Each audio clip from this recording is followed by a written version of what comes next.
School में हमारे यहाँ पर कोई भी एक लोअर मिडिल क्लास का फैमिली भी अपने बच्चे को नहीं भेजती, बिकॉज वहाँ पे स्टैंडर्ड नहीं है। सबसे ज़्यादा मेरे ख्याल से एम्प्लॉयमेंट अपॉर्चुनिटीज़ अगर किसी ने पिछले सालों में क्रिएट करी है तो वो जेएनसी है। हमें स्कूल हमारे स्ट्रेंथन करने पड़ेंगे, और ये सही बात है कि आज हमारे जो सरकारी स्कूल है वो वैसी क्वालिटी एजुकेशन या वैसी नींव तैयार नहीं कर पाते हैं जैसी कि उम्मीद की जाती है। तो जैन ऑफ कोर्स हर चीज़ में एक नेशन की बिल्डिंग के लिए हमेशा आगे रहे हैं और आगे रहेंगे।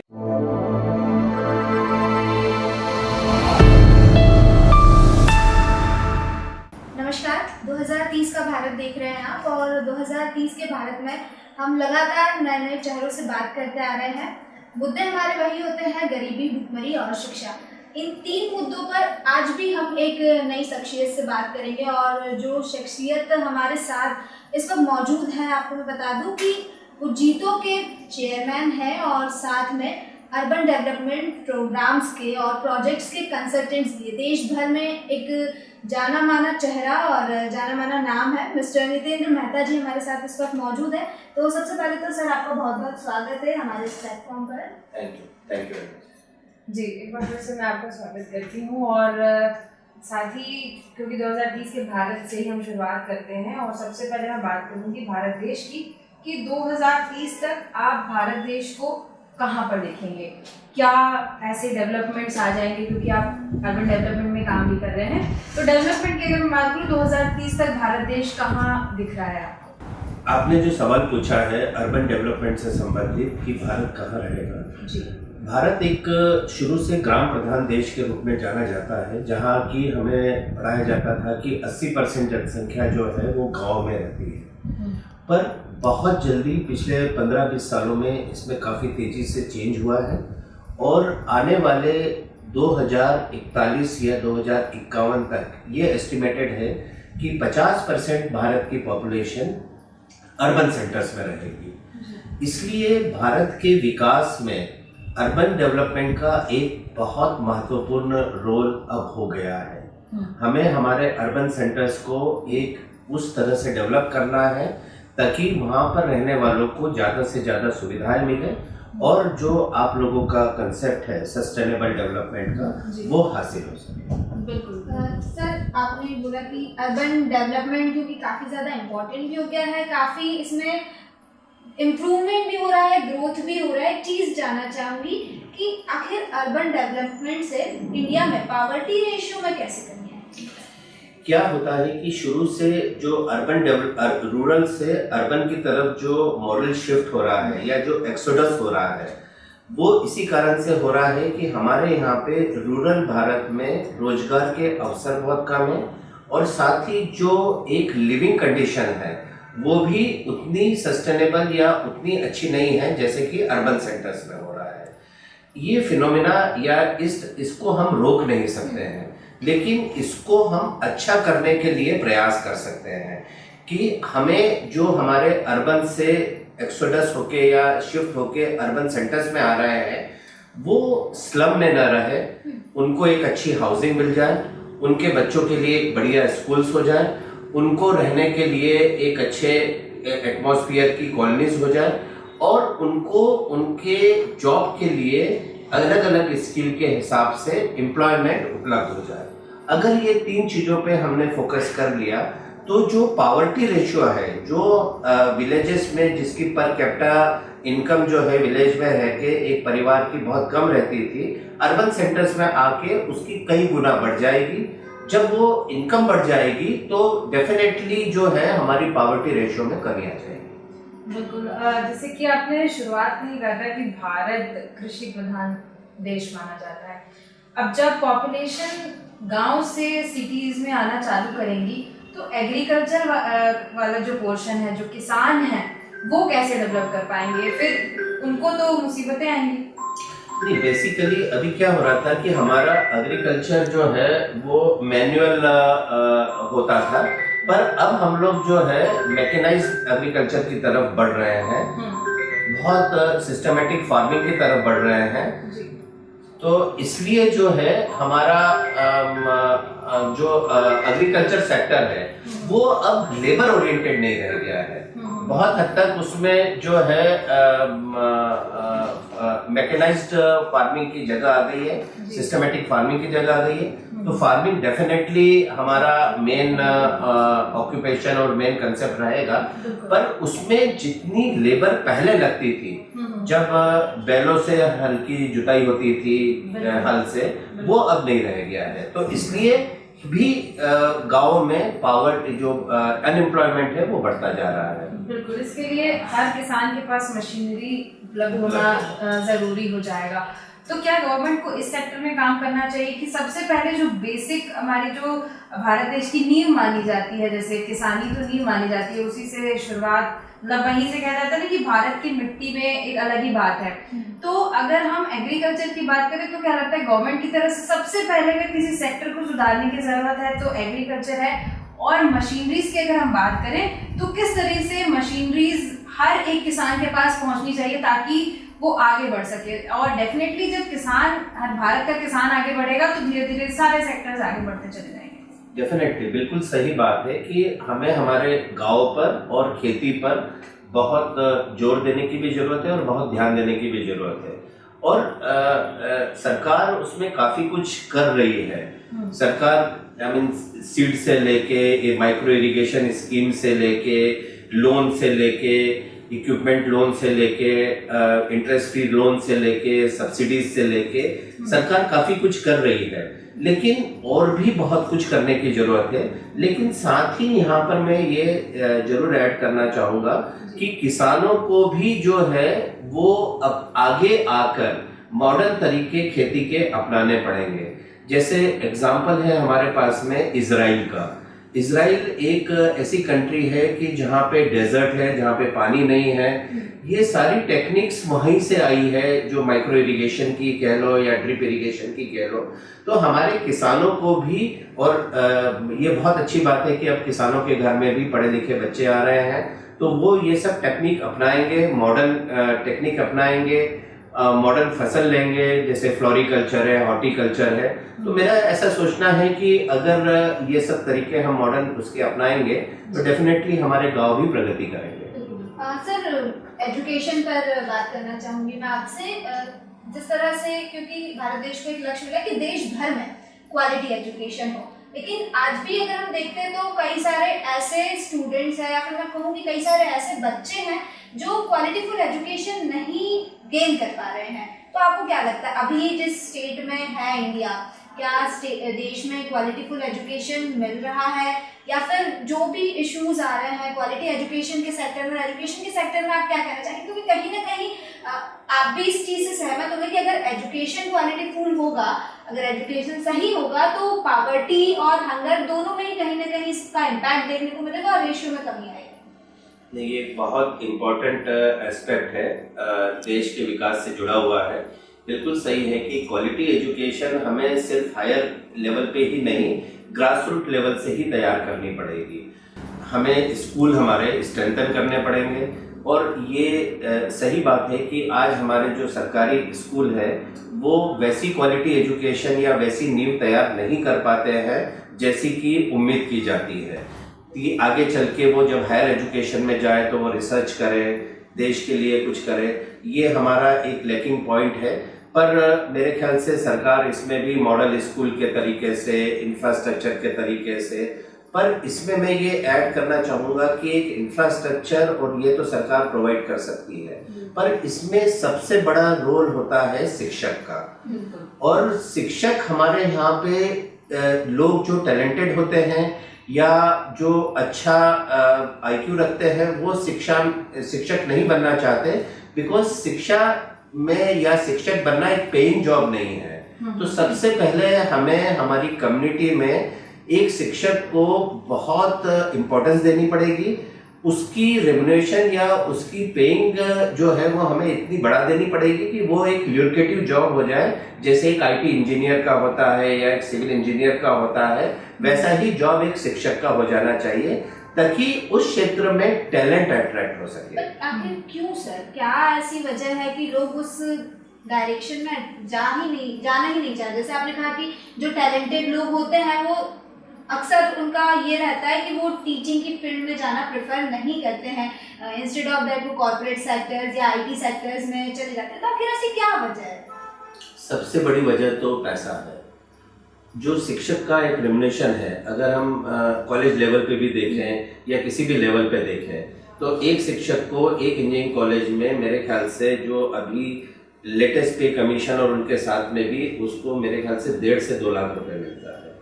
लेकिन उसी का बेसमेंट जब अमेरिका या किसी सॉफ्टवेयर इंडस्ट्री में जाता है तो वो 1 करोड़ रुपए महीना कमाता है। तो ये जो स्टार्क डिफरेंस है, ये बेसिकली किसी भी टैलेंटेड आदमी को रोकता है कि वो शिक्षक ना बने। यही अगर उल्टा हो जाए कि हमें अगर उसको हम सैलरी के साथ में, जैसा कि यूएस या बहुत सारी दूसरी कंट्रीज में है कि वहाँ पे शिक्षक को बहुत ज़्यादा पे स्केल है, उनकी जॉब जो है बहुत कवर्टेड मानी जाती है। यानी वहाँ पे शिक्षक बनना अपने आप में, जैसे हमारे यहाँ पे एक आईटी का सीईओ बनना या उस टाइप का है, वैसा वहाँ पे शिक्षक बनना रहता है। तो अगर हम हमारी उस टीचर्स के रेम्युनरेशन को, और मैं ये सिर्फ बात नहीं कर रहा हूँ कॉलेज लेवल पे, स्कूल लेवल पे भी, स्कूल लेवल पे टीचर्स की तनख्वाह अगर 20-25 हज़ार रुपए है तो डेफिनेटली कोई अट्रैक्ट नहीं होगा। तो हम जब तक उनकी जो सर्विस कंडीशंस है या उनका जो रेम्युनरेशन है वो हम at par with other job sectors नहीं ला पाएंगे, तब तक हमें टैलेंट नहीं मिलेगा और तब तक हमारी शिक्षा का क्वालिटी नहीं सुधर पाएगी। तो सर ऐसे तो महंगाई खूब बढ़ जाएगी, फिर जो बच्चे पढ़ा रहे हैं पेरेंट्स वो भेजेंगे भी नहीं, क्योंकि महंगाई बहुत ज़्यादा बढ़ेगी। ऑफकोर्स जब टीचर को हाई पे सैलरी चाहिए, तो अगर हम प्राइवेट स्कूल्स की बात करें, गवर्नमेंट स्कूल में तो फिर भी प्राइवेट स्कूल के जो प्राइमरी स्कूल के टीचर्स होते हैं और गवर्नमेंट स्कूल को कंपेयर करें तो गवर्नमेंट स्कूल के टीचर्स को ज़्यादा पे किया जाता है, और प्राइवेट स्कूल में तो 3-4 हज़ार में भी टीचर्स पढ़ा रहे हैं। अब वो लोग ही उस स्कूल में भेज रहे हैं बच्चों को जहाँ पर उनको कम पैसे देने पड़ रहे हैं, कम पैसों में अच्छी शिक्षा की वो उम्मीद करते हैं पेरेंट्स। और जैसा आपने बाहर का एग्जाम्पल दिया, तो उसमें ये भी एक बात निकल के आती है कि कहा जाता है कि भारत देश में पढ़ाई सबसे ज़्यादा महंगी है as compared to other countries. Bharat देश में पढ़ाई और कुछ देशों में 10th तक शिक्षा फ्री है, सभी, मतलब जो चाहे वो पढ़ सकता है बिना कोई पैसा लिए। तो क्या ऐसा कुछ भारत देश में नहीं हो सकता कि शिक्षा को एक सीमित क्लास तक जो है वो फ्री कर देना चाहिए, उसके बाद बच्चे अपने हिसाब से पढ़ें, तो फिर उसमें पेरेंट्स भी पैसा लगा सके। यहाँ पर तो शुरू से आप देख रहे होंगे कि प्री नर्सरी से लेके 12th तक में तो एक मीडियम, लोअर मीडियम क्लास की अगर मैं बात करूँ तो पेरेंट्स को पढ़ाने में भी सोचना पड़ रहा है। तो ये कैसी स्थिति, इसमें कैसे बदलाव आएगा? नहीं, एक्चुअली 2 एस्पेक्ट्स हैं। शिक्षा तो हमारे यहाँ पर भी फ्री है, लेकिन वो सरकारी स्कूलों में है। और सरकारी स्कूल में हमारे यहाँ पर कोई भी एक लोअर मिडिल क्लास का फैमिली भी अपने बच्चे को नहीं भेजती, बिकॉज वहाँ पे स्टैंडर्ड नहीं है। मेरा वही कहना है कि आपको अपने जो गवर्नमेंट स्कूल्स का स्टैंडर्ड इतना बढ़ा देना पड़ेगा, वहाँ पे जो टीचर्स अपॉइंट होते हैं उनका बाकायदा वैसा सिलेक्शन हो यूपीएससी के थ्रू, जैसा आप एक डिप्टी कलेक्टर या उसका करते हैं, तहसीलदार का करते हैं, उतनी रिगरस एग्जाम हो और उतना रेम्युनरेशन हो, उसको उनकी तनख्वाह उतनी हो। ऑब्वियसली टीचर्स का अगर आप देखोगे तो इंफ्रास्ट्रक्चर और उसके मुकाबले टीचर्स की सैलरी किसी भी एक एजुकेशन के टोटल बजट में it is a very less percentage, उससे कोई बहुत ज्यादा फर्क नहीं पड़ेगा। लेकिन जो फर्क पड़ेगा कि आप अपने बच्चों को अगर सरकारी स्कूल में ले आए और उनको वहाँ पे वो अच्छी एजुकेशन मिली सारी चीजों की, और क्योंकि चूंकि वो फ्री है, सरकार उनको फ्री देती है, तो वहां से फिर आपका जो कंसेप्ट है कि वो टैलेंट निकल सकता है। और जो सरकारी जो प्राइवेट स्कूल है वो भी फिर अपनी फीस कम करने के लिए बाध्य हो जाएंगे, बिकॉज हमारे यहाँ पे ऑलरेडी ये सिस्टम है कि एजुकेशन से आप पैसा नहीं कमा सकते, पर स्कूल्स यंकेन प्रकरण वो कमाते हैं, that is a different thing. पर हमारा कंसेप्ट तो प्रिंसिपली यही है कि हम एजुकेशन से कोई भी पैसा नहीं कमाएगा, या education can not be A profitable business, इसीलिए उस पर टैक्स नहीं लगता है, इनकम टैक्स से फ्री है वो। पर अगर हम हमारे सरकारी स्कूलों को स्ट्रेंथन कर दे, टीचर्स की क्वालिटी अच्छी कर दे, तो डेफिनेटली प्राइवेट स्कूल भी धीरे धीरे उस लाइन पे आ जाएंगे जहाँ पे उनको बाध्य होना पड़ेगा अच्छे टीचर्स रखने के लिए और अपनी फीस कम करने के लिए। बिल्कुल सर, आपने सही कहा। सबसे मेन तो जो प्रॉब्लम आजकल नज़र आ रही है कि एजुकेशन का कमर्शियलाइजेशन बहुत ज़्यादा हो गया, और अगर ये इस चीज़ में लगाम लग जाती है तो कहीं ना कहीं ये देखा जा सकता है कि एजुकेशन सेक्टर में इम्प्रूवमेंट नज़र आए। ये तो सर गवर्नमेंट की बात हो गई। गवर्नमेंट अपनी तरफ से कोशिश कर रही है, कई सारी स्कीम्स भी गवर्नमेंट ने अप्लाई की है, कई सारी योजनाएं हैं, कई सारे लोगों को उसका लाभ भी मिल रहा है, और लगातार गवर्नमेंट अपनी तरफ से कोशिश कर रही है, चीज़ें बता भी रही है कि इतने इतने लोगों को गरीबी से बाहर निकाला है, इतने इतने लोगों को भुखमरी से बाहर निकाला, इतने लोगों को मुफ्त में राशन दिया जा रहा है, शिक्षा में ये योजनाएं चल रही है। लेकिन अगर हम आम नागरिक की बात करें, क्योंकि 2030 का भारत पूरे भारत देश का सपना है, हम किसी एक पार्टी पर या किसी एक ऑर्गेनाइजेशन पर डिपेंड नहीं रह सकते। 75 साल, माफ कीजिए, 75 साल हो गए हैं, गवर्नमेंट लगातार अपना प्रयास कर रही है, लेकिन अभी तक 2030 का भारत जो सपना देखा गया है, कहीं ना कहीं हम उसमें बहुत पीछे नजर आ रहे हैं आज भी। क्योंकि देखते कई बार ऐसा देखा जाता है कि गरीब बच्चे सड़कों पर घूम रहे हैं, 2 वक्त की रोटी नहीं नसीब हो रही है, सर के ऊपर छत नहीं है सोने के लिए, तो इस तरह की चीजें आए दिन सामने आती रहती है। तो एक आम नागरिक का इसमें क्या कंट्रीब्यूशन हो सकता है अगर हम गवर्नमेंट को साइड में रखकर बात करें? देखिए, 2 चीजें हैं। एक तो आम नागरिक को भी ये समझना पड़ेगा कि हमारे जो भी नेचुरल रिसोर्सेज है या सरकार जो कर सकती है उसकी एक लिमिट है। सबसे पहले तो हमें नागरिक की हैसियत से पॉपुलेशन कंट्रोल पे बहुत ध्यान देने की ज़रूरत है, बिकॉज हमारी जो भी सारी स्कीम्स होती हैं वो because of very steep increase in the population बहुत फेल हो जाती है। भले ही फिर वो ट्रैफिक कह लो या और भी कह लो। जैसे सरकार ने ये एक इमेजिन किया था कि हम 2022 तक हर परिवार को एक छत दे देंगे, पर हमारा जो पॉपुलेशन इंक्रीज है और आज हम हम दुनिया के सबसे पॉपुलेटेड देश है, मोर देन 140 करोड़ है हम, तो जो सरकारी स्कीम है, अच्छा रिसोर्सेज हमारे पास में लिमिटेड है। तो सबसे पहले एज किसी भी नागरिक को थोड़ा सा एक पॉपुलेशन कंट्रोल पे ध्यान देने की जरूरत है, और ये इंडिविजुअल लेवल पे, सोसाइटी लेवल पे, रिलीजियस लेवल पे, सारे लेवल्स पे इस चीज़ पे बहुत ध्यान देने की ज़रूरत है। और साथ ही इसकी भी ज़रूरत है कि हम हमारा काम ईमानदारी से करें, जो भी जिसका काम है वो ईमानदारी से करें, ताकि जो जीडीपी या जो rate of increase in the economic empowerment हम देख रहे हैं वो अचीव हो सके। अगर हमने हमारी फैक्ट्री में कोई काम करता है तो उसको प्रोडक्शन वैसा करना पड़ेगा कि आप उस फैक्ट्री जो है वो प्रॉफिट में रहे। कोई किसी ऑफिस में काम करता है तो उसको उतने घंटे देना पड़ेंगे।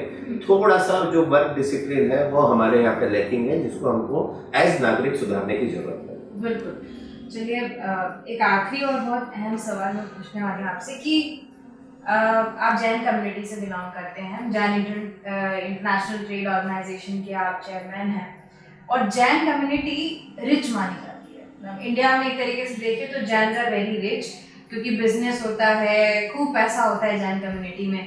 तो एक सवाल है मेरा कि क्या जैन कम्युनिटी की तरफ से कुछ ऐसी पहल होनी चाहिए भारत देश के लिए कि भारत देश की स्थिति सुधर जाए कोई? क्योंकि देखिए, हिंदू, अगर मैं कम्युनिटी वाइज बात इसलिए कर रही हूँ क्योंकि ऑब्वियसली कम्युनिटी वाइज ही लोग आगे बढ़ रहे हैं, आप देख रहे होंगे कम्युनिटी वाइज ही सब कुछ हो रहा है। तो जो कम्युनिटी पीछे रह गई, क्या उनको पुश करने में जैन कम्युनिटी आगे बढ़ सकती है? हाँ, बिल्कुल है। और एक्चुअली देखा जाए तो आपने बिल्कुल सही कहा कि जैन्स का इंडिया की जीडीपी में अगर हम योगदान देखें तो शायद आज 30-35% के आसपास जैन्स का योगदान होगा। और आगे जाके जो हमारे प्रधानमंत्री जी का सपना है कि $5 बिलियन इकोनॉमी करना है, उसमें भी जैन्स का योगदान बहुत अहम होगा, ऐसा मेरा मानना है। जैन्स अलग अलग सेक्टर पे, अलग अलग फोरम पे देश के प्रगति के लिए काम करते आए हैं, पर एज जीतो मैं बताऊं कि हमारा तो मेन एम ही ये है, बेसिकली नॉलेज, सेवा और इकोनॉमिक एम्पावरमेंट। और ये पूरे सोसाइटी के लिए, ये सिर्फ जेंट्स के लिए नहीं है, ये ऑल अक्रॉस नेशन है। हम गरीब बच्चों को उनके शिक्षा के लिए फैसिलिटीज़ उपलब्ध कराते हैं, फाइनेंशियल भी और दूसरी फैसिलिटीज़ भी। हम सेवा के लिए जो बहुत सारे प्रकल्प करते हैं उसमें गरीबों के लिए ही अधिकतर है। जो इकोनॉमिकली वीकर सेक्शन है उसको उठाते हैं, और एक नॉलेज जो एक हमारा इकोनॉमिक एम्पावरमेंट है उसके तहत सबसे ज़्यादा मेरे ख्याल से एम्प्लॉयमेंट अपॉर्चुनिटीज़ अगर किसी ने पिछले सालों में क्रिएट करी है तो वो जेएनसी है। तो बेसिकली ये है, और इसको अधिक से अधिक करने के लिए ताकि एक नेशन बिल्डिंग हो सके, तो जैन ऑफ कोर्स हर चीज़ में एक नेशन की बिल्डिंग के लिए हमेशा आगे रहे हैं और आगे रहेंगे। बिल्कुल बिल्कुल, आपने सही कहा कि ऑफ कोर्स जब आपने जीडीपी की बात कही तो डेटा ही बता रहा है कि कंट्रीब्यूशन है, और आगे भी हम आपसे उम्मीद करेंगे कि ऐसे ही भारत देश में आपकी कम्युनिटी जो है वो योगदान करती रहे, ताकि हम 2030 तक भले 100% तक ना पहुंच पाए, लेकिन कम से कम 90-95 तक तो पहुंचना चाहिए। तभी जाके एक मोटिवेशन आएगा कि आगे का लक्ष्य जो है पूरी तरह से पूरा हो जाए। बहुत बहुत धन्यवाद सर हमारे साथ इतना टाइम देने की और अहम बातें करने के लिए। तो हमारे साथ हितेन मेहता जी थे, उन्होंने बहुत अच्छी अच्छी बातें बताई, और सबसे इम्पॉर्टेंट चीज़ उन्होंने बताई कि एक आम नागरिक का क्या कंट्रीब्यूशन हो सकता है। साथ ही उन्होंने जैन समाज को लेकर बातें कही, और उन्होंने कहा कि लगातार जैन समाज ऐसे ही योगदान करता रहेगा।